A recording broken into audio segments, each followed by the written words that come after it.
এটা কথা আপোনালোকে জনা উচিত যে বেমাৰ সদায় শহাপহুৰ নিচিনাকৈ আহে আৰু যায় কাছৰ নিচিনাকৈ, আৰু পইচা সদায় কাছৰ নিচিনাকৈ আহে আৰু যায় শহাপহুৰ নিচিনাকৈ।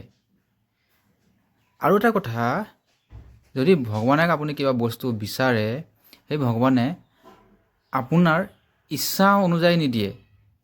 ভগৱানে দিব যেনেকৈ আপোনাৰ যিটো দিলে আপোনাৰ ভাল হয়, আপোনাৰ ভালৰ কাৰণেহে ভগৱানে দিব, আপোনাৰ ইচ্ছাৰ কাৰণে নিদিয়ে।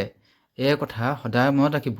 যদি আপুনি সফলতা প্ৰাপ্ত হোৱা নাই, তেনে ধৰি লওক এয়া আপোনাৰ ভগৱানৰ পৰীক্ষা। আপুনি পৰীক্ষাত উত্তীৰ্ণ হ'বলৈ এতিয়া বাকী আছে। যেতিয়া আপুনি পৰীক্ষাত উত্তীৰ্ণ হ'ব, তেতিয়া গম পাব যে আপোনাৰ সেই সফলতা সম্পূৰ্ণ হৈছে।